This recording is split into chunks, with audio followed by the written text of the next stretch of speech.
L'émission que vous regardez est une présentation de Ecotone PN Gariepi et la Galerie du Sport, en collaboration avec Hyundai Jean-Roch Thibault et Microbrasserie Charlevoix.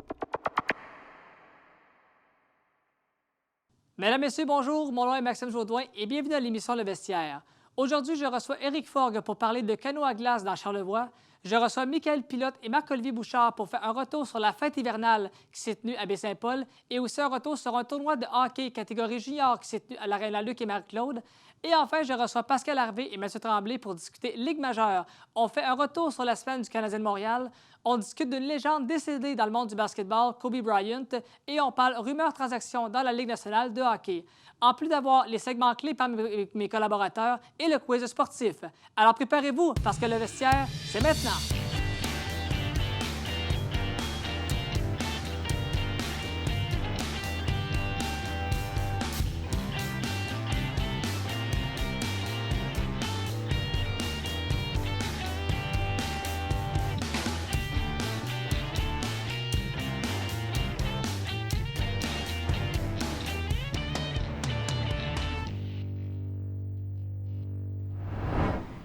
Et on commence l'émission du vestiaire d'aujourd'hui avec un premier invité, première fois sur le plateau, M. Éric Forgue. Yes, bonjour. Pour les canots à glace, un sport qui demande beaucoup d'intensité et de force physique. Comment est ton expérience jusqu'à présent dans ce type de sport-là? Moi, ça fait, je pense, que c'est ma 6e saison, là, puis effectivement, c'est 2 bons points, là, la forme physique que ça prend, puis de l'intensité. Mais les autres affaires que j'aime aussi du canot, c'est que c'est aussi de l'inventivité. Exactement. Y a pas de, tu peux pas aller t'acheter une paire de patins qui marche déjà. Là, c'est ça. Tout est fait sur mesure, les souliers sont faits sur mesure. Il y a beaucoup de place à improvisation, puis à essayer d'améliorer ton canot, organiser ça, là, choisir la bonne cire. Même chose, les conditions d'une course à l'autre sont tout le temps différentes, fait qu'il faut être créatif, puis bien lire le courant, les marées, le vent pour être capable de prendre le bon chemin. Fait que tout le temps, c'est vraiment stimulant aussi comme activité. Exactement. Écoute, à l'instant, on va se faire plaisir. On va regarder un court extrait d'1 minute pour savoir un peu quelle est l'expérience de ce sport-là. Yes. Et au retour, on le décortique davantage. Parfait.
Alors, comme on a pu le voir dans la vidéo, de 1, ça, c'est une... en fait, quand ça part, ça décolle. On suit le beat, on n'a pas le choix. Effectivement. Puis le départ, ça, c'est la course de Port-Neuf en début de saison. C'est une des départs les plus intenses, dans le fond, parce qu'on est tous les canotiers sur une même ligne. Puis quand ça part, comme de fait, il y a des courses qui partent un peu plus à la file indienne, là. Oui, oui. Mais celle-là, toutes les équipes côte à côte, là, ton battement cardiaque, les parts, il monte dans le tapis. C'est pas trop long que tu donnes le maximum de ton effort, là. On va parler Puis un tu peu tiens de ça vos, pendant aussi 45 de vos commanditaires, parce que tu as le gilet officiel, je pense, Yes. de ça. Donc, on Exact. dit Amiral Agence Web et Effectivement. Pharmacie Marie-Pierre Labbé. Exact. Donc, c'est vos deux, en fait, commanditaires principaux dans cette aventure-là. That's it. Je pense que vraiment, là, vous faites une belle équipe quand même. Là. Oui, puis ils reviennent année après année. Je sais pas que ça fait exactement combien d'années que les deux sont là, mais ils sont là à chaque année, puis ils reviennent encore l'an prochain. Là, c'est vraiment le fun, puis ça nous permet de rouler avec des beaux bateaux, puis Absolument. d'avoir tout l'équipement nécessaire, dans le fond, pour être capable de performer là, à chaque saison. Là. Si on parle un peu de ton équipe, ben il y a toi, évidemment, qui tu as pris le relais au départ de Denis Légère, qui était là avant. On a Maxime Gagné, qui, lui, est nouveau, première saison. Ouais. Maxime Gagné, qui est un grand sportif, là, natation, hockey, water polo. Jean-François Dufault, qui est aussi nouveau dans cette aventure-là, bien, nouveau, mais on compte 10 ans d'expérience. Oui, Ça, faut le exact. mentionner. Nouveau dans l'équipe, mais pas en canot à glace. Là. Exactement. Et il y a aussi, bon, les frères Simard, Francis et Hugo, qui sont là pour une 5e saison, et Tommy Simard pour une 2e saison. Donc, on a du nouveau, mais il y a des gars d'expérience, comme on dit, là, pour, tu sais, on dit souvent, là, aider les jeunes. Un bon vétéran, c'est Un bon ça. vétéran, exactement. Donc, je pense que là-dessus, vous vous complétez bien, autant au niveau de l'expérience que des nouveaux. Oui, exactement. Puis, il y a comme 2 postes clés un peu pour prendre des décisions sur la direction tout ça, du canot. Oui. En avant, c'est assuré par Francis Simard, dans le fond, que lui, je pense qu'il est à sa 13e saison, quelque chose comme ça. Là. Fait qu'il a vu du canot en masse. C'est le capitaine de l'équipe, dans le fond, fait qu'il est bon pour encadrer tout le monde. Après ça, Hugo, ça fait 6 ans aussi qu'il fait du canot à glace, fait qu'en avant, ça marche très bien. Moi, j'ai 6 ans de canot, mais c'est ma première année, dans le fond, à la barre en arrière, où je prends plus de décisions, un peu de navigation. OK. Ça, j'arrive avec pas d'expérience, même côté technique pour conduire un bateau. Oui. J'ai pas beaucoup d'expérience. J'ai commencé à m'entraîner l'an passé, dans le fond, à ce poste-là. Là, ça se passe bien. Je contrôle bien le bateau, mais côté courant, côté vent, puis j'ai pas vu beaucoup d'action encore. Là. Absolument. Fait qu'à chaque course, c'est nouveau, puis à chaque course, c'est essayer de mieux analyser parce que je connais. Oui. C'est-à-dire pas grand-chose pour trouver le meilleur chemin. Juste là, cette année, ça se passe quand même bien. Là, Parce que là, encore, vous avez une très, très bonne saison, ça va bien. Là.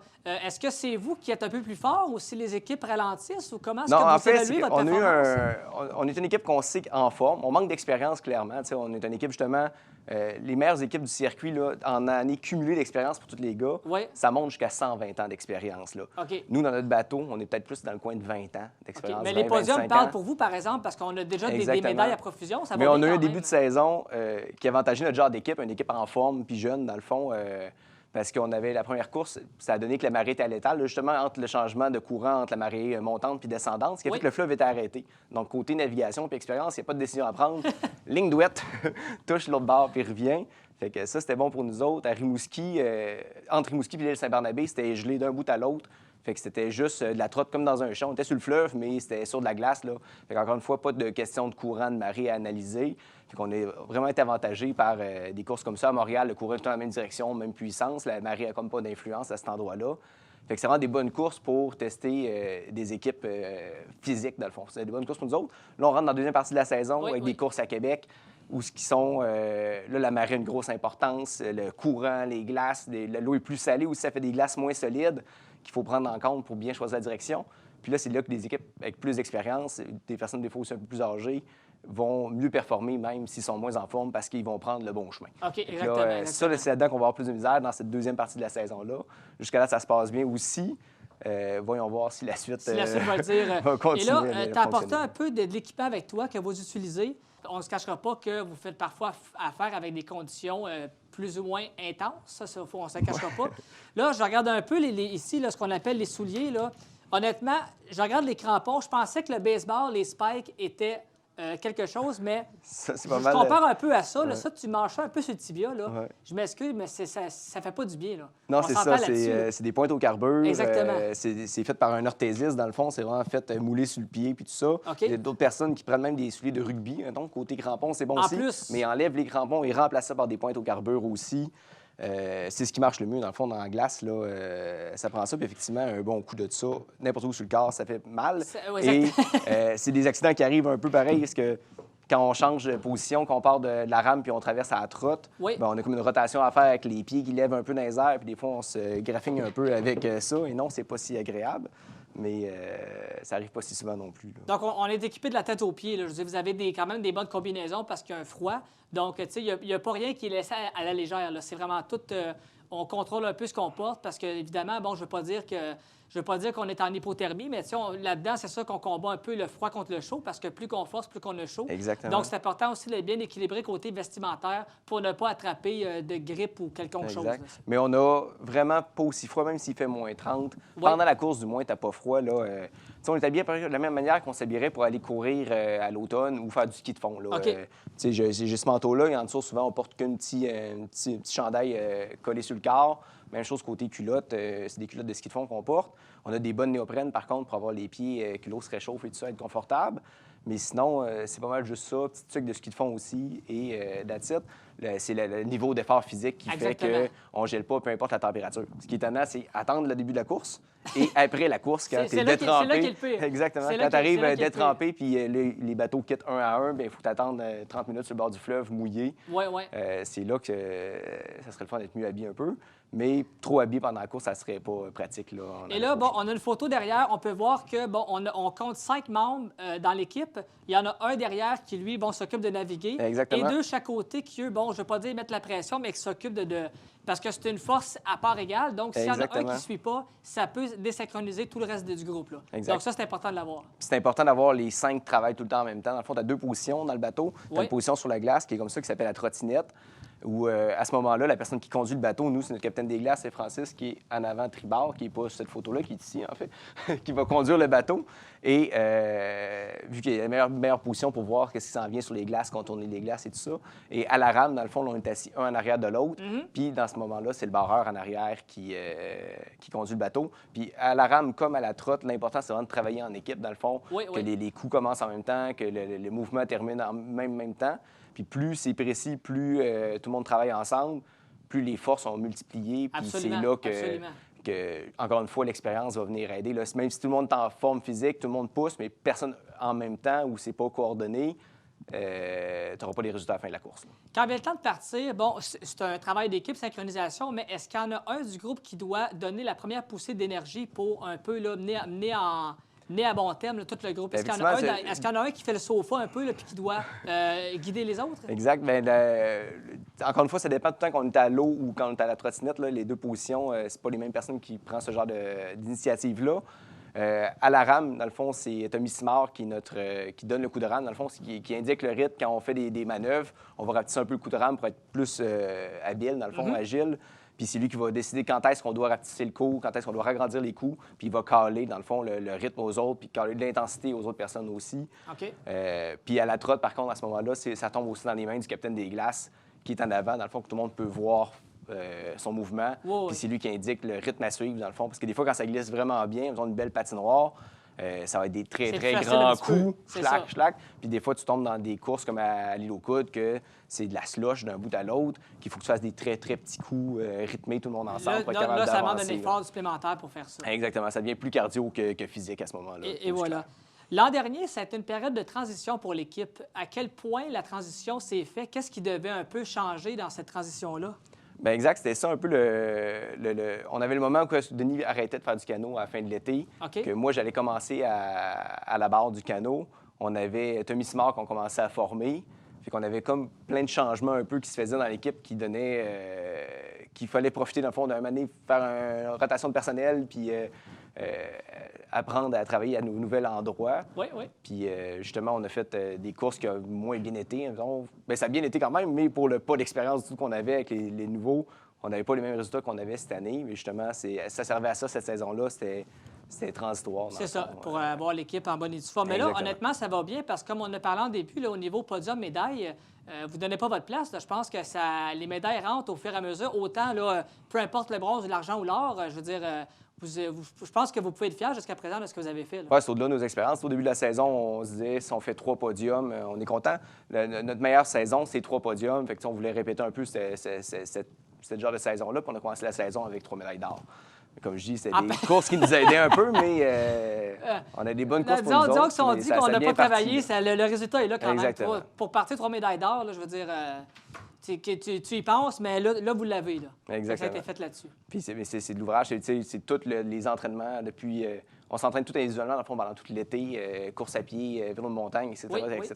Puis dès le mois de septembre, on sort après ça à la rame. Peut-être bien que le monde nous a vu dans la baie de Baie-Saint-Paul.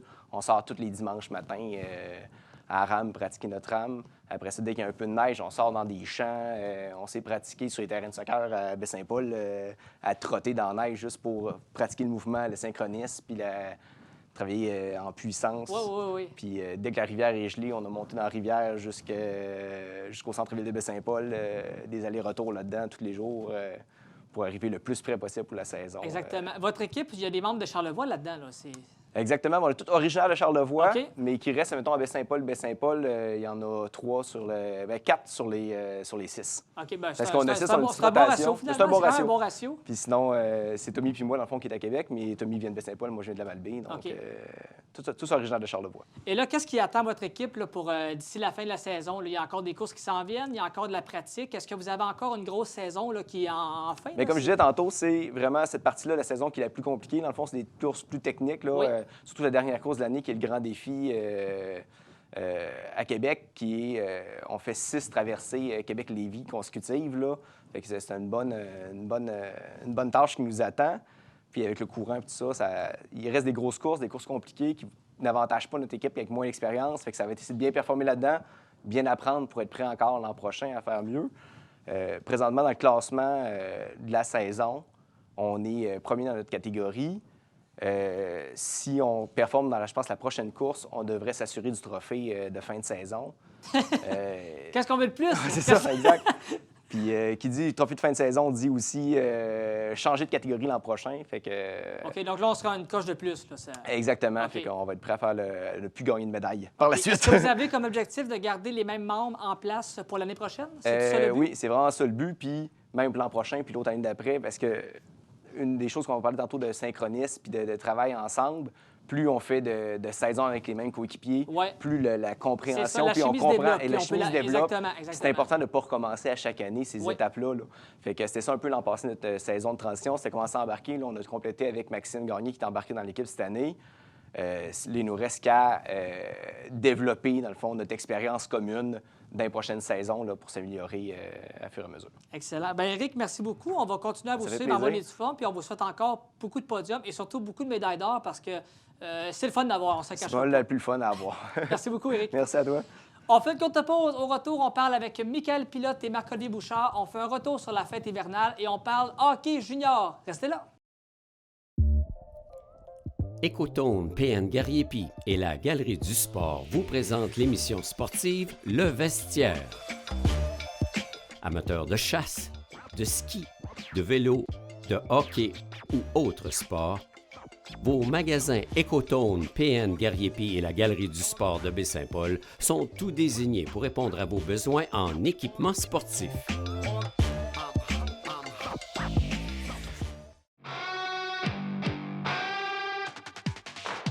En collaboration avec Hyundai Jean-Roch Thibault, votre concessionnaire Hyundai dans Charlevoix,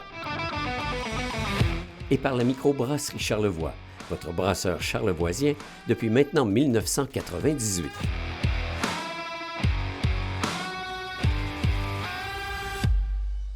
Et de retour à l'émission Le Vestiaire pour parler avec Marc-Olivier Bouchard et Michael Pilote. On fait un retour sur la fête hivernale qui s'est tenue le 8 février dernier au parc Saint-Aubin.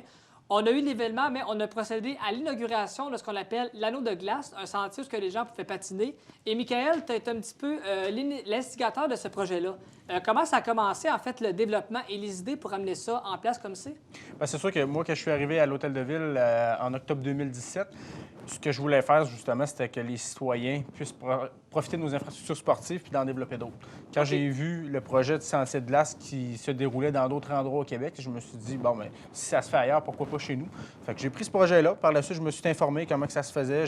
J'en ai parlé avec mes collègues au conseil pour éventuellement qu'on mandate les fonctionnaires au sein de l'organisation pour qu'ils nous travaillent un projet de sentier de glace. Puis ça s'est travaillé. On a monté nos budgets, on a monté notre cahier de charge avec nos services du génie, avec nos ingénieurs, parce que c'est sûr qu'il faut que ça soit quand même à niveau Oui. avec le service des loisirs. Puis on a réussi, là, après 2 ans de travail pratiquement, là, à couper la banderole rouge le 8 février dernier. Là, je pense que là-dedans, il y a eu aussi une aide financière. Hein. Ça se peut-tu qui a été embarqué pour mousser un petit peu le projet? Ça a été fait, ça? Oui, bien, grosso modo, c'est un projet d'environ 100 000. C'est un projet OK. d'environ 100 000.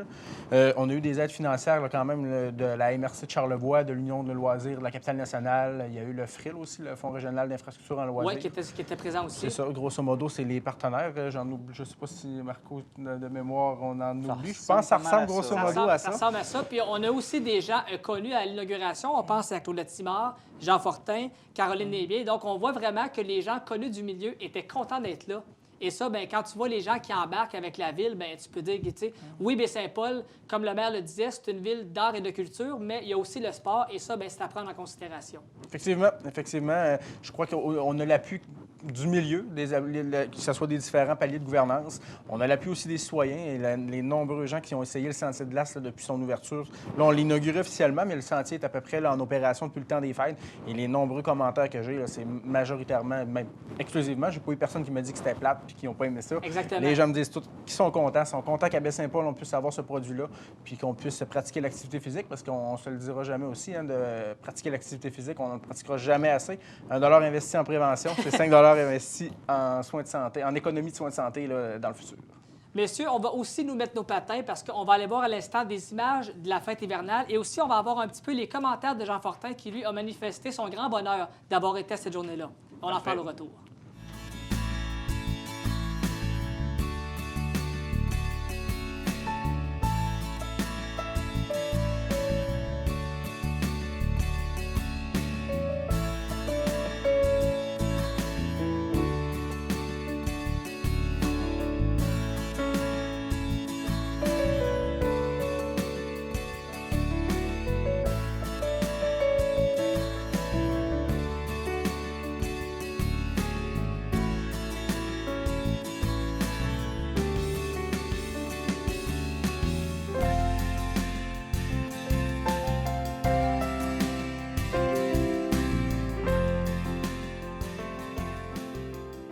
C'est un beau projet aussi, même on a récupéré aussi certains équipements même qui étaient de l'hôpital, on a récupéré notre Zamboni également qui sert à ça. Donc, je pense que c'est un beau projet collectif aussi. La qualité de vie, c'est global, hein? Il y a l'art, la culture, mais il y a aussi le loisir, il y a aussi la santé aussi, globalement. Et pour ça, bien, il faut avoir des équipements, permettre aux gens de sortir dehors, de profiter de la nature, de profiter des paysages aussi qu'on a ici. Donc, Baie-Saint-Paul, c'est un tout. Et ça fait partie de tout ça. Puis comme je dis souvent, l'un ne va pas contre l'autre ou sans l'autre. On est capable, je pense qu'on est... oui, on est une ville, mais une ville qui a beaucoup de facettes et qui est capable de développer l'ensemble de ces facettes. Et ça, c'est ce qui en fait la ville qu'on est une municipalité intéressante où il fait bon vivre aussi. Alors, comme on a pu le voir dans l'extrait, moi, je retiens une phrase de la part du maire Fortin. Baie-Saint-Paul, c'est un tout. Et ça, bien, je pense qu'autant culture, patrimoine que le sport, c'est vraiment ce qui résume bien le tout. Effectivement, je suis bien d'accord avec ce que M. Fortin l'a avancé. Baie-Saint-Paul, c'est un tout.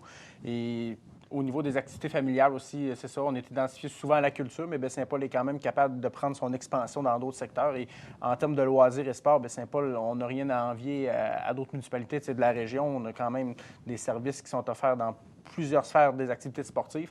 On vient de déposer également là, un projet là, pour la phase 2 de l'Arena. Oui. Au niveau du centre éducatif Saint-Aubin, la majorité des activités sportives se déroulent là.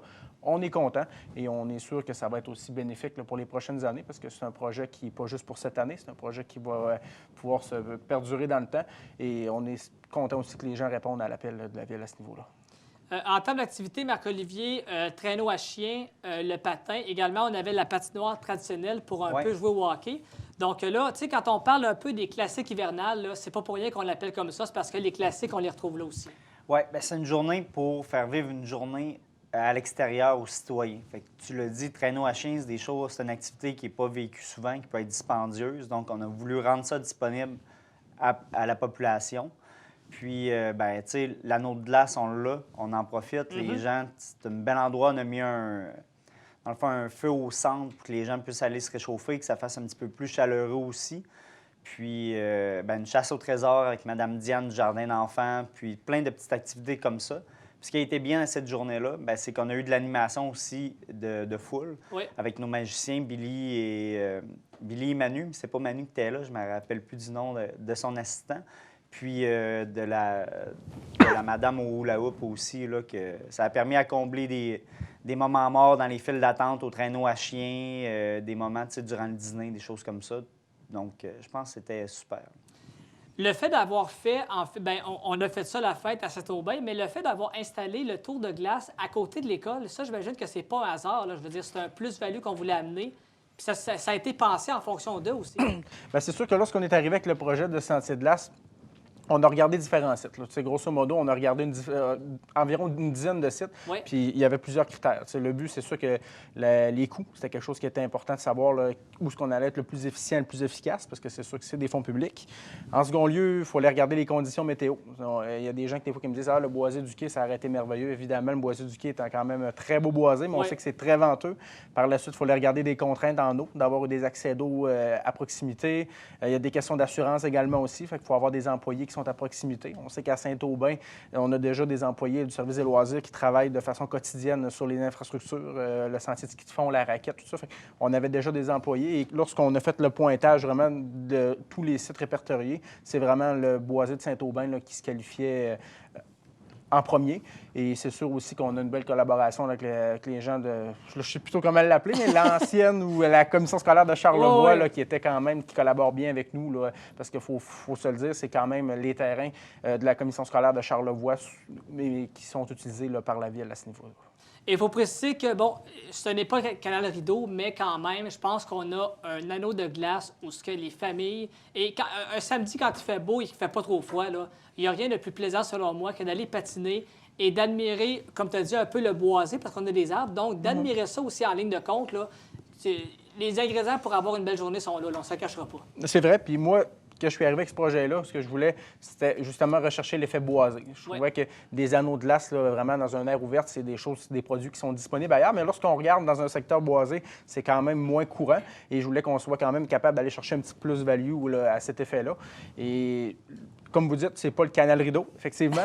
Mais c'est sûr que là, on est autour de 270 mètres. Mais j'ose espérer que dans le futur, là, on va être en mesure de avec d'avoir une petit phase. agrandissement. C'est ça. Il y a peut-être une phase. Il y a une phase 2 qui est dans les projets. Est-ce que le projet va se concrétiser? Pour ma part, j'ose espérer que oui. Est-ce que ça va se faire un jour?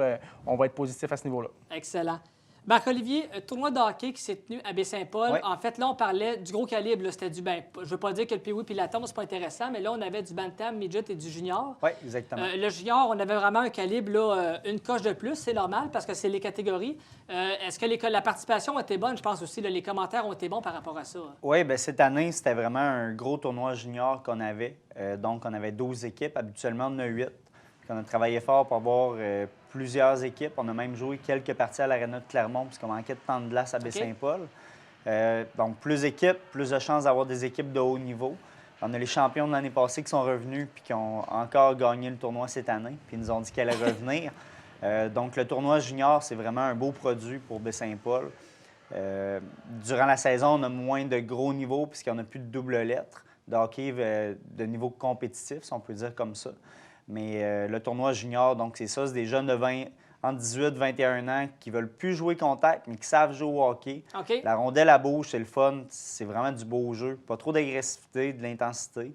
Puis les jeunes ils viennent pour le plaisir. Tu sais, rendus à 18, 19, 20 ans, ils viennent pour le trip de la gang. Puis dans les autres catégories, ça suit. En fin de semaine qui s'en vient. Donc du 21 au 23 février, c'est les catégories midget. C'est la même chose, ça va être du beau hockey. Midget A, midget B, donc... Tu parlais un petit peu que les joueurs ne veulent pas, des fois, avoir de contact, mais je pense que quand on est rendu junior, je pense que là, le contact est un petit peu plus légitime ou légal, si je peux le dire ainsi. Ça dépend des lettres, dans le fond, des divisions. Dans les catégories que l'on a à Baie-Saint-Paul, le junior A, c'est comme une deuxième division. Donc, eux, ils n'ont pas le droit au contact. Okay. Tandis que, mettons, dans le junior 2A, qui est de la division 1, eux, ils ont le droit. OK, exactement. Et dans tous les tournois, là, peu importe la catégorie, on a toujours aussi là, beaucoup d'équipes de Charlevoix. Là. Des fois, je pense que je peux en compter 4, 5 ou 6. Là. Il y a plusieurs niveaux. Donc ça, honnêtement, quand on veut voir une équipe locale, bien, on est aussi bien servi dans ce temps-là. Là. Oui, c'est certain qu'il y a plus d'équipes dans les petites catégories, chez le novice, chez l'atome, chez le Pee-Wee, donc chez les moins de 13 et 15 ans.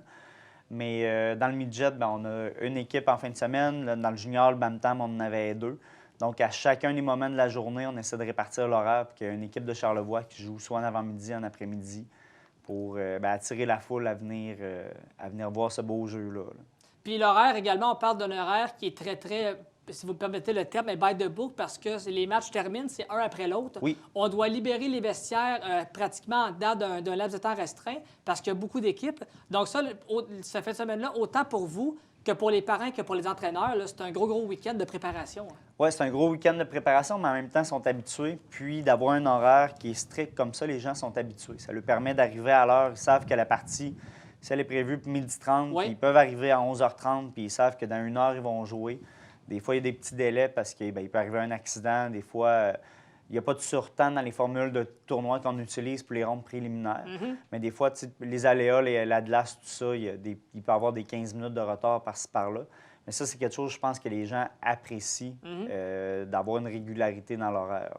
Là, même, je pense qu'on parlait, si je ne me trompe pas, de la 45e édition de ce tournoi-là, je pense, ou de... 44e pour le tournoi ça midget. faisait longtemps quand même là, qu'on l'avait sur la carte. Oui. 44e pour le midget, 45e pour le Atom Pee-Wee. OK. Donc, on vient de rénover l'aréna. Ça faisait 45 ans. Donc, le tournoi, je pense qu'il date du moment où l'aréna est arrivé en jeu dans la région. Là. Et même dans l'aréna, je pense qu'à l'heure actuelle, il y a aussi les anciens balles du Colisée qu'on peut voir désormais à profusion. Là. C'est installé, là, c'est en place. Là, oui. Fin janvier, ça a été fini de poser juste à temps pour le tournoi Atom Pee-Wee. C'est 550 bancs, si je ne me trompe pas. Oui. Donc, de place assise du Colisée, les bancs sont super confortables. C'est spécial quand même d'être assis d'un banc qui a déjà appartenu au Colisée. Là, quand tu le sais, là, c'est spécial quand même. Oui, puis c'est réconfortant d'avoir ces bancs-là chez nous quand on regarde les bancs en bois qu'on avait avant, puis les bancs en bois ou les planches carrément de 2x4 qui sont déposées sur le ciment dans d'autres arénas au Québec. Oui. On s'en rend pas compte, là, mais on est vraiment chanceux des rénovations qu'on a eues à Baie-Saint-Paul. Puis, bien, comme Michael disait tout à l'heure, on espère avoir une phase 2. Mais le projet, on dépose tout prochainement. Là, on va avoir des nouvelles dans les prochains mois. Alors, ça va être assuré, exactement. Ouais. Tu as un pamphlet pour nous dire les activités bientôt qui s'en viennent. Je pense entre autres à la semaine de relâche. Donc là, qu'est-ce qu'on va pouvoir retrouver là, en termes d'activités propices aux jeunes? Qu'est-ce qui s'en vient? Bien, semaine de relâche, c'est 2 volets. Hein. C'est le camp de la relâche où les moniteurs de terrain dur reviennent en service, s'occupent des jeunes pour la durée de la semaine. Il est possible de s'inscrire soit à la journée ou pour la semaine au complet. Puis, on fait une programmation qui est diversifiée. Donc, dépendamment de la température, de la météo, on va aller jouer à l'extérieur, on peut jouer un petit peu plus dans les gymnases. On essaie d'inclure un petit peu des jeux plus de culture, d'activités scientifiques, puis d'avoir des moments où on fait venir des spécialistes. Donc, cette année, on a Mathieu Filion avec les ninjas de la rue qui viennent. Puis, on va au Calme Manoir profiter de leur infrastructure. Ce que le tir, l'escalade. C'est des choses qu'on n'a pas ici avec nos infrastructures à la ville de Baie-Saint-Paul, mais on profite des partenariats comme ça avec d'autres gens dans la région qui profitent de ces installations-là. Puis l'autre volet, c'est le volet des activités régulières. OK. Donc, le Carrefour culturel Paul Médéric est ouvert. Le vendredi, il y a une activité sur le thème de Les Nuits des Morts. C'est une exposition qui est en cours. Donc, visionnement de film le vendredi après-midi. Okay. Film d'horreur, ça, ou Les Nuits des Morts? Je sais pas, je fais un Non, parallèle, le film, c'est Coco. Vous pouvez aller voir. C'est un film de Pixar Disney. C'est un film on est loin de ça. On est loin de ça, finalement. Mais c'est les traditions mexicaines dans le coin de l'Halloween et tout. Puis, la bibliothèque aussi est ouverte. L'horaire est disponible sur le site de la ville, au www.baie-saint-paul.com. Puis, il y a vraiment une section dédiée à la semaine de relâche. Puis, ce que je tiens à dire, c'est qu'on a rajouté des bains libres en avant-midi pour les petites familles. Puis, il y a la traditionnelle activité de la disco patin à l'aréna en après-midi le mercredi de 13h30 à 15h. Donc, on ferme les lumières, on met les boules disco, puis on s'amuse sur la patinoire durant ce moment-là. Exactement. Donc, les élèves ont un congé de l'école, mais par contre, c'est un congé qu'on prend pour faire des activités dehors. C'est exactement. Exactement. Ouais. On les occupe, puis on s'en occupe. La ville a mis à la disposition de la population des activités. À chacune des journées, des centres d'attraction peuvent aller participer aux activités gratuitement. Puis ça nous fait plaisir d'organiser ça pour eux. Messieurs, merci beaucoup. On surveille évidemment les activités. On surveille aussi tout ce qui se passe avec le sentier et tout ce qu'on a jasé. Donc, ça va être intéressant à suivre dans les prochains temps. Merci beaucoup encore une fois. On fait une courte pause. Au retour, on parle avec Pascal Harvey et Mathieu Tremblay des Ligues majeures, notamment du Canadien et de la légende du basketball qui est décédé, Kobe Bryant. Restez là. Et de retour à l'émission Le Vestiaire pour discuter Ligue majeure avec Pascal Harvey et Mathieu Tremblay. De retour, messieurs, ensemble sur le plateau, qu'on est content de vous revoir. Bonjour, Maxime. Merci beaucoup. Pascal. Messieurs, Merci. Canadiens de Montréal, on va faire un retour sur la semaine de l'équipe parce que là, je pense qu'on peut se dire officiellement les séries hors de portée. Je pense qu'il n'y a plus de doute à avoir là-dessus. En tout cas, s'il y en a qui avaient encore des doutes là, avec la défaite contre Détroit, là, je pense qu'on oublie ça. Là. Es-tu vraiment obligé de faire un retour sur la semaine? Ou... On peut l'oublier. Ouais, c'est ça. On peut l'oublier. Messieurs, quand même, pour se mettre dans le bain, on va faire le classique. Donc, on va aller Absolument. voir un petit peu qu'est-ce qui s'est passé dans les derniers temps pour mieux en parler au retour. Alors, on regarde un extrait à l'instant même.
Alors, messieurs, on a pu voir sur les images, récapitulatif, on avait les devants face aux Coyotes de l'Arizona, on a perdu.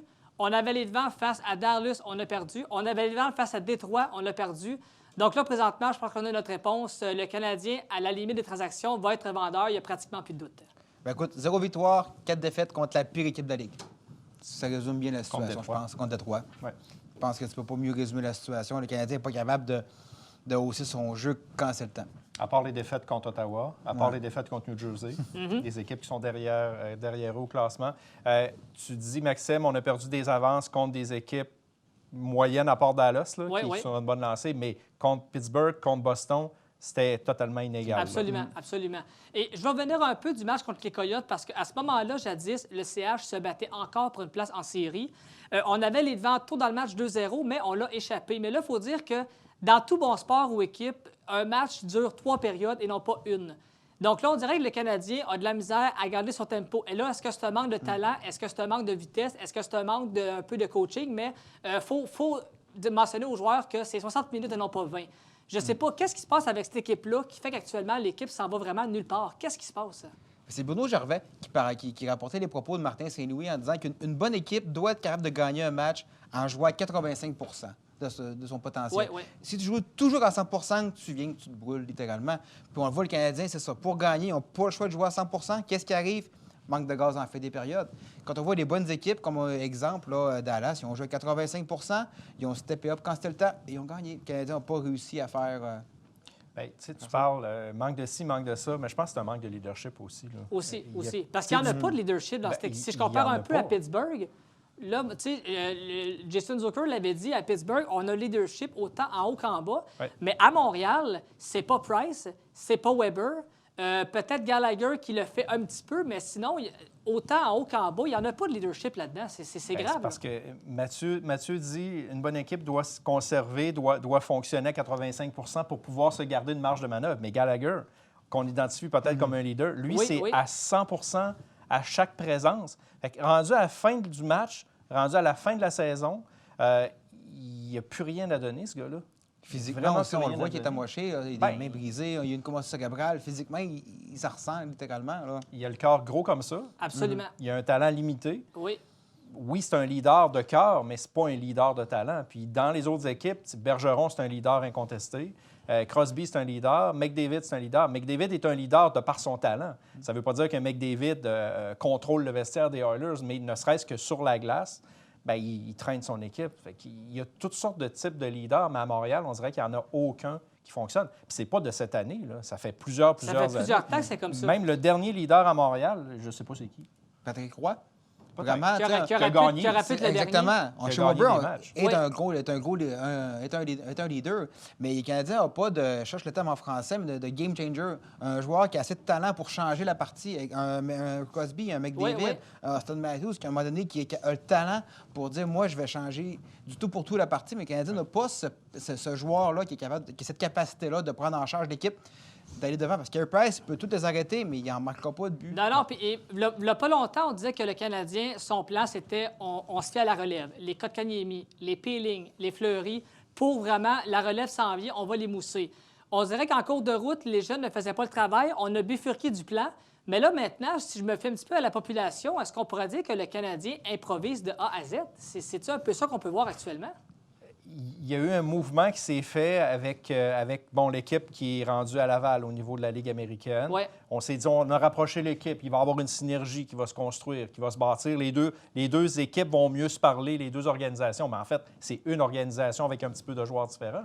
Mais il n'y a rien. La recette ne prend pas encore.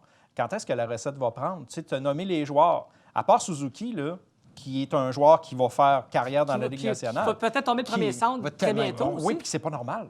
C'est pas Non. normal que Suzuki tombe ton premier centre. C'est pas normal. Les autres, on les envoie à Laval parce que Laval se bat pour une place en série. Oui. Puis là, Laval, il se passe quoi? Actuellement, Une ça va pas bien, série de Laval. 5 défaites. Oui, Puis ça va pas bien Kotkaniemi est encore. là, Peeling est là. Absolument. Oui, C'est sûr que Fleury, il ne pourra pas faire la différence nécessairement. C'est un défenseur qui n'est pas offensif. Oui. Mais quand on parle des autres, l'avenir n'est pas rose, là.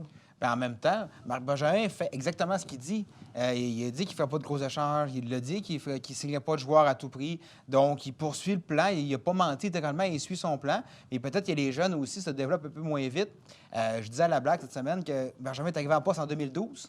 Puis cette année, on a enfin une ligne de centre. Fait que ça a pris 9 ans de trouver une ligne de centre. Donc, ça va prendre combien de temps pour former la défensive? Exactement. Et en plus, Julien qui a écopé d'une amende de 10 000 $ pour ses propos aux arbitres face aux Stars. C'était Et Pascal, justifié. tu disais avant l'entrée de jeu qu'il était pratiquement temps qu'il l'encaisse. Mais avez-vous vu l'attitude de Julien envers les officiels depuis le début de la saison? Puis même, on remonte à l'année passée. Oui. Moi, être officiel, là, puis savoir que je fais un match du Canadien, là, j'ai pas la patience à tout casser, là, parce que juste avoir la physionomie de Julien en arrière du banc, je peux comprendre que Julien il est à bout. Là. Tout le monde serait à bout là, dans son emploi, à part son salaire, naturellement. Mais tu peux pas réagir comme ça. Tu peux pas avoir une attitude, un non-verbal qui est destructif pour ton équipe, pour ton environnement. Les arbitres, là, c'est des humains aussi. Là, puis ils le Absolument. sentent, ça, Mais ils c'est le pas le ressentent. seul. Là. C'est pas le seul aussi à réagir comme ça. Tu vois, ton gars-là, il n'est pas, Non, pas de mais- bonne humeur non plus. Il est capable d'en sortir. Mais par contre, ce soir-là, c'était totalement justifié. Contre Dallas, c'était évident là, que les arbitres ont manqué de constance. Ce qu'on demande aux arbitres, c'est de la constance. Armia, tant qu'à moi, c'était pas une punition. Là. C'était limite. Ça fait plus mais par contre, mais c'est parce qu'ils l'ont... Il y a eu des commentaires sur cette punition-là aussi. Là. Oui, mais il était chassé durant la rencontre pour le même geste. Ouais. Lui, non, c'est là qu'il y a un problème. Même plus sur le bâton de Kovalchuk. Ouais. Tu sais, il n'y a pas eu de Ouais. pénalité, mais il y a eu vraiment... Ils ont manqué de constance. C'est ce que Julien a dit. Il n'a pas critiqué, il a critiqué les arbitres, il a critiqué la constance, puis il a dit « J'ai pas réussi à avoir d'explication. Mais Mathieu, tu peux pas mettre la faute sur les arbitres quand tu Non, non, mènes absolument par pas. 3 buts. Non, ça, c'est Super. officiel. Ça, c'est moi, officiel. Et ça tient pas on, là. Les erreurs sont on pardonnées à ce entend les temps-là. propos à Marc Bergevin. À chaque année, en conférence de presse, les transactions, c'est dur. Les joueurs autonomes, personne ne veut venir ici. On prend de la jeunesse. On essaie de le faire. On a un plan. Ça va arriver. À chaque année, il se répète. Puis c'est comme si l'année prochaine, on va peser sa cassette puis on va faire le même discours. Là, on se demande à quel moment, soit Molson ou à quel moment il va avoir une décision, vraiment, là, le coup près qu'il va passer pour faire un ménage, tu sais, vraiment nettoyer les coins ronds parce que là, on avait un plan de 5 ans, on l'a échoué. Là, on parle toujours du futur, dans 3 ans, dans 4 ans. Mais le futur, à un moment donné, est-ce qu'il va arriver? Est-ce qu'il va arriver avec les joueurs qu'on a? On l'espère, on l'espère. La banque de jeunes du Canadien n'a jamais été aussi bonne. Ça, par contre, il faut donner ça à Bergevin et à Timmins.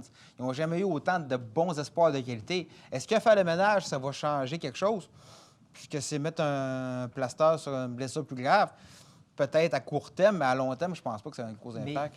Mais des espoirs. Tu sais, Kotkaniemi, là, il aurait pu avoir Brady Tkachuk. Ouais. Est-ce que Brady Tkachuk est plus utile aux sénateurs aujourd'hui que Kotkaniemi est Il utile aurait aux pu avoir Canadiens? Quinn Hughes qui est à Vancouver comme Est-ce défenseur. que Hughes est plus utile aux Canucks aujourd'hui que Kotkaniemi l'est pour Mais Montréal? par contre, Kotkaniemi est plus jeune que tous ces gars-là. Oui, je sais, mais ils ont C'est- pris il y a un ça joueur aussi. parce que c'est un joueur de centre. Ils ont ont pris le meilleur choisi joueur la de centre position. disponible. Mais Ouais. Parce que des sais choix pas. à Montréal, on en a énormément, on en a beaucoup, mais comme à RDS, on disait, quand tu as des choix, ça, c'est à long terme. On pense à 3 ou 4 ans. Même Montréal, depuis plusieurs années, pas juste cette année, là, Bien, ça fait plusieurs depuis 3-4 ans. là. depuis 3-4 ans, Qui les cumule, ça, là. ça nous prend de l'aide à l'instant même. Et ça, présentement, j'ai l'impression qu'avec Bergevin, on ne sera pas en mesure de l'avoir. Puis ça fait 4 ans qu'on dit ça. Là, à un moment donné, il y a un message qu'il faut qu'il se passe entre l'organisation. Mais tu as dit d'entrée de jeu, Bergevin dit que c'est difficile de faire des transactions. C'est difficile Oui. au niveau En fait, des c'est joueurs ce que autonomes. lui dit. Ben, c'est ce que lui dit. Mais regarde Pittsburgh. Regarde Rutherford à Pittsburgh. Lui, Pittsburgh, avec Crosby, Malkin, le temps, il faut qu'il gagne à chaque année. Oui. Puis quand ces 3 gars-là vont être sortis du noyau, là, lui, il pourra parler Mais d'une c'est- reconstruction. C'est des game changers, par contre. Oui, mais il ne se gêne pas pour faire des transactions, puis il est capable de les faire, les transactions. Puis il Absolument. ne donne pas plus dans une transaction que Non. Bergevin pourrait donner nécessairement. Pour aller chercher Zucker au Minnesota, il n'a pas donné la Lune, il a donné notre ami Galchenyuk. et un petit peu plus. Parce que maintenant, la nouvelle Ligue nationale, ce qu'on regarde, c'est que les directeurs généraux vont monter une équipe, ils vont prendre les jeunes, et donc les jeunes, il faut qu'ils soient performants vers 23, 24, 25 ans. Donc ton noyau, écoute, ils n'ont pas encore de très gros salaires. Après ça, tu viens greffer quelques bons défenseurs, un bon gardien de but, puis c'est un peu ça la recette qu'on voit. Mais on voit à Toronto qu'on dit qu'ils ont comme passé tout droit. Ils n'ont pas gagné quand c'était le temps, puis là, ils ont donné des gros salaires, donc là, Ouais.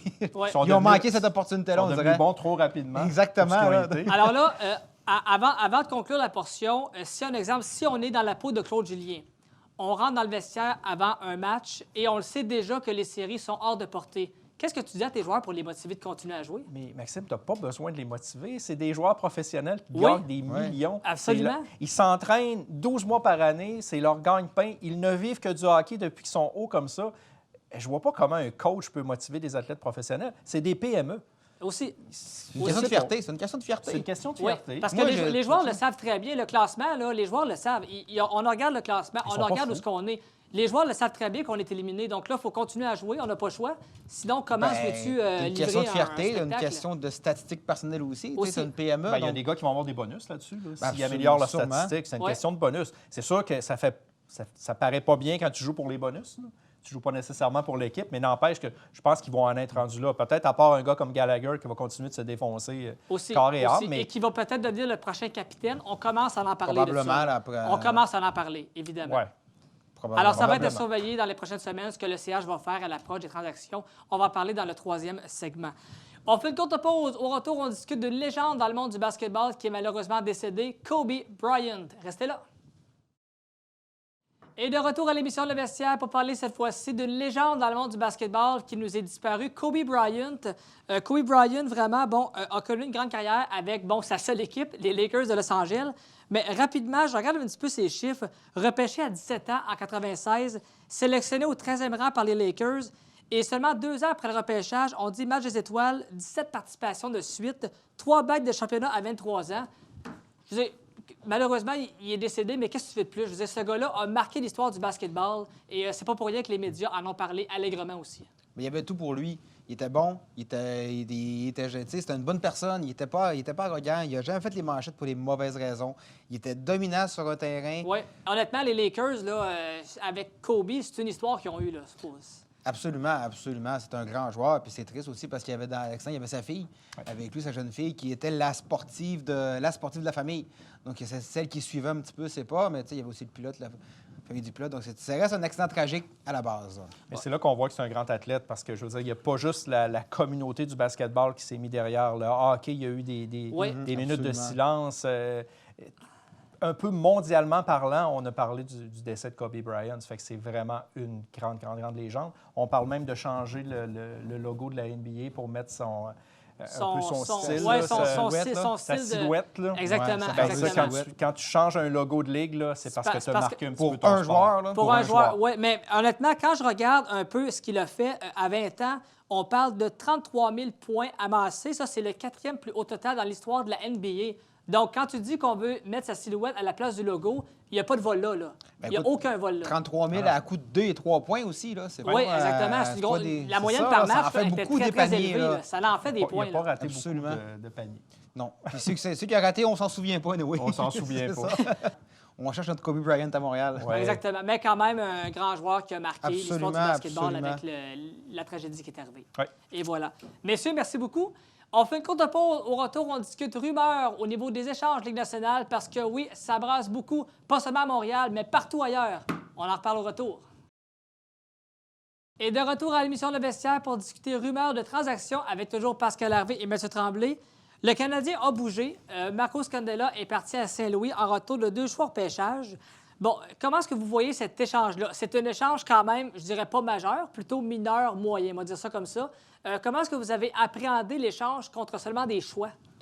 Ben, c'est ce qu'il valait, là, tu sais. François Gagnon, il l'a mentionné, qu'il va faire un contrat de 2 ans. Il a refusé, tant qu'elle perde pour rien. Il a payé un 4, Oui. puis il leur a revendu un deuxième puis un quatrième.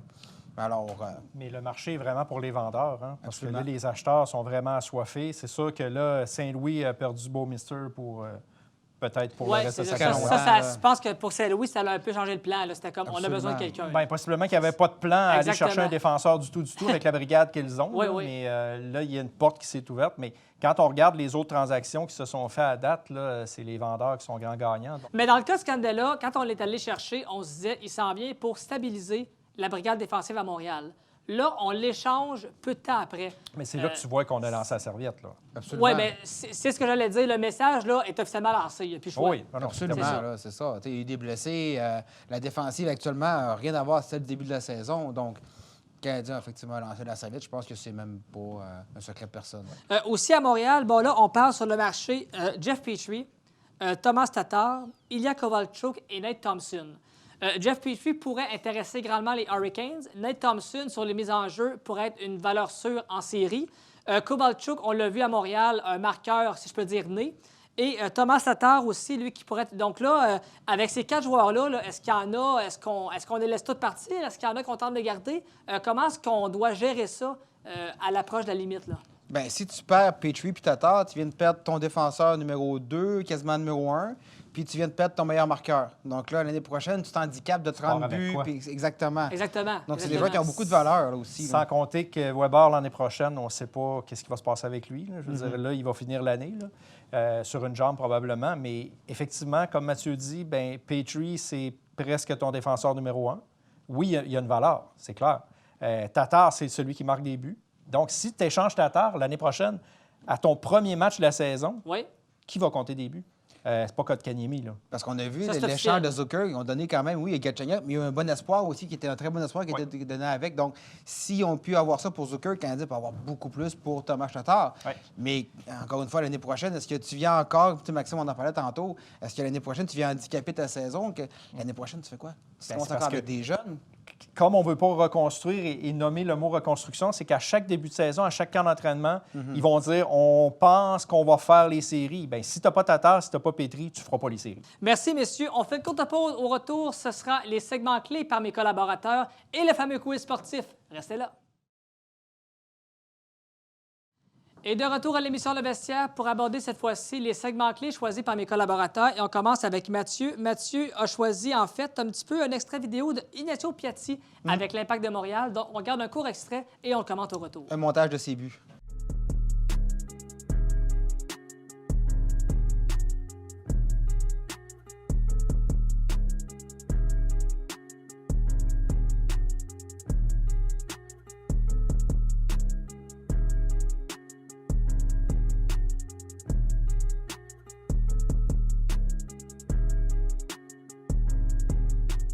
Alors, on peut hier. le voir, Mathieu, sur les images. Ignacio Piatti, hein, les partisans l'ont vu. Je pense que c'était un joueur apprécié par l'Impact et par la population montréalaise. Il n'y a pas de doute là-dessus. Ben, écoute, Andrew Piatti, c'était le meilleur joueur de l'Impact des 5 dernières années. Il est arrivé en 2014. Il a joué en tout 135 matchs. Ça résulte à 66 buts, 35 aides. Donc, c'était vraiment un joueur qui pouvait à lui seul changer un match. Oui. Littéralement, il gagnait. Il avait un gros salaire. Donc, ça fait longtemps qu'on parle de son possible départ, que c'était toujours douteux. Mais là, cette année, vraiment, ce qui est arrivé, c'est que il y avait une option. L'Impact a renouvelé son option comme une semaine trop tard. Donc, lui, il a pris la décision que sa blonde avec son enfant, et l'enfant à naître aussi, parce qu'il y a un tout nouveau-né, il était retourné en Argentine. Donc là, il était seul ici, il était malheureux. C'est une décision qui est très humaine de la part de l'Impact. Petite parenthèse, pour pardonner l'Impact, c'est Olivier Renard n'était pas arrivé encore en poste. Donc, c'est pour ça que l'option est activée tardivement. Mais en même temps, j'ai l'impression que c'est encore un dossier qui finit pas bien à C'est drôle de l'Impact. fin, Là. C'est toujours comme ça. Ouais. On dirait que l'Impact n'est pas capable de bien finir. On en voit beaucoup de ça. Exactement. Donc, on voit la cloche ici. Nacho, il l'a fait sonner souvent la cloche, la 1642. Donc, merci Nacho pour ces belles années à Montréal. Bon succès à San Lorenzo. Alors, merci beaucoup, Mathieu, pour cet excellent témoignage sur Ignacio Piatti. Plaisir. Maintenant, on passe au moment de Pascal. Donc, on parle d'Éric Lindros, qui, lui, était en ville à Québec pour le tournoi Pee-Wee. Alors, on regarde des images et on le commente au retour. The organizers of the Pee Wee tournament, Patrick Dahm and company, invited Eric to be a part of the tournament this weekend. He signed autographs. He went out onto the ice for a puck drop, and the reception was warm. It was lovely. So I had the chance this weekend to sit down with Eric. He wanted to set the record straight once and for all. Alors, Pascal, je pense qu'on peut le voir que c'est unanime. Éric Lindros, dans la ville de Québec, un joueur et un athlète apprécié du public. Bien, tout d'abord, moi, je tiens à féliciter l'organisation du tournoi Pee-Wee d'avoir invité Lindros, puis Lindros d'avoir accepté, parce que Lindros part de loin avec la ville de Québec. Bon, on se souvient, là, repêché par les Nordiques, n'a pas voulu porter le chandail, a échangé à Philadelphie contre une panoplie de joueurs. Rarement a-t-il donné une entrevue à Québec. Au Québec, il a passé à Tout le monde en parle, on se souvient, puis c'est là qu'il a mis le chandail des Nordiques. Mais il a avoué, puis ça, on le savait déjà, mais là, il l'a vraiment avoué devant les caméras de Sportsnet que la seule et unique raison pourquoi il n'est pas venu jouer pour les Nordiques, pourquoi il n'a pas enfilé le chandail Fleur de Lysée, c'est à cause de Marcel Aubu. C'est la seule et unique raison. Il s'est passé quelque chose entre Marcel Aubu, la famille de Lindros, au moment des négociations ou ainsi de suite. Puis la décision était claire et nette. Puis même dans l'entrevue, il dit que Aubu aurait été à Toronto qu'il n'aurait pas porté le chandail des Maple Leafs. Donc, c'est tout dire parce que c'est un Ontarien. Oui. Il avait le logo des Maple Leafs tatoué sur le cœur. Puis, donc, Aubu a pu aider sa concession pendant plusieurs années, mais il lui a nui grandement parce que Lindros n'est pas venu rejouer. Lindros, c'est un joueur de concession. Absolument. C'est sûr que sa carrière a été hypothéquée par de nombreuses commotions. Il n'a pas eu l'impact qu'il aurait dû avoir, malgré qu'il a eu des statistiques vraiment impressionnantes. À la ligne avec John Leclerc puis Michael Renberg. Oui, mais en fait, tu parlais de Marcel Aubu, ça montre qu'on ne peut pas aimer tout le monde dans la vie. Exact. Merci beaucoup, Pascal, et pour ce moment avec Éric Lindros. plaisir. Maintenant, on passe au quiz sportif pour la dernière portion. Et on va commencer avec, bien sûr, Mathieu, parce que Mathieu, au dernier show, tu n'étais pas là. Donc, tu auras le privilège de te questionner. Mais Je Mathieu suis peut honoré. peut faire toutes les questions en passant. Hein. Alors, ancien gardien de but, il a été repêché en 1984, gagné 3 fois le trophée Vizina et 3 fois le trophée Conn Smythe. Reconnu pour son caractère bouillant, on se souvient de son combat contre Chris Osgood. Est-ce qu'on parle de Ron Extall, de Patrick Roy ou encore de Kent Dryden? Contre Chris Osgood, je pense que c'est Patrick Roy. Je pense que c'est un classique, même si ce C'est combat-là l'indice clé, hein? C'est Ouais, l'indice, c'est là- hein, c'est l'indice là que clé. ça a débloqué. Ce combat-là était devenu caractère bouillant, on ne se Absolument. trompe pas, ça c'est un fait. Mais avec Ron Extall aussi, il était assez, Ouais, ben, les bouillant deux, ces les heures. deux étaient particuliers, ça je l'admets. Je vois plus mal Dryden se battre. par contre. Ouais, ça veut dire ça. Non, ça marche On pas. passe à Pascal maintenant. Ancien joueur de football de la NFL, il a évolué avec les Texans et les Patriots. Il est reconnu pour son poids avec 323 livres et il a aussi manqué un événement organisé par les Patriots en 2009 pour montrer son désaccord face à son contrat. Est-ce qu'on parle de Adelius Thomas, de Jared Mayo ou encore de Vince Wilfork? J'irai avec Vince Wilfork. Oui, Vince Wilfork, ouais. c'est une bonne réponse. Ouais. Mon joueur préféré à l'époque, Oui. j'avais un... Bonhomme sympathique. Oui, un bonhomme sympathique. Disons que je ne l'aurais pas affronté dans un bar, si je peux Non, me permettre non. l'expression. On nous le part, en fait. Exactement. On revient à Mathieu maintenant. Dès 2021, Seattle fera son entrée dans la Ligue nationale de hockey, ce qui va apporter un changement au sein des divisions. Une fois Seattle en place, combien en fait d'équipes allons-nous pouvoir compter? 32, 33 ou encore 34? 32. On est à 31 actuellement. Et c'est la bonne réponse. On est à 31 équipes présentement. Mathieu, encore une fois, félicitations. Alors, merci beaucoup, messieurs, encore une fois, pour ce quiz. Très, très belle participation. On aime ça. Merci beaucoup à vous à la maison. Merci à mes collaborateurs d'aujourd'hui, Éric Forgue, Michael Pilote, Marc-Olivier Bouchard, Pascal Harvey et Mathieu Tremblay. Merci à toute mon équipe en studio qui font vraiment un travail incroyable, sans qui cette émission-là n'existerait pas. Je vous invite à revoir toutes les émissions et les productions de TVCO sur le site tvcotv.com. Quant à moi, je vous dis portez-vous bien. On se retrouve pour la prochaine émission. Alors, à la prochaine. Au revoir.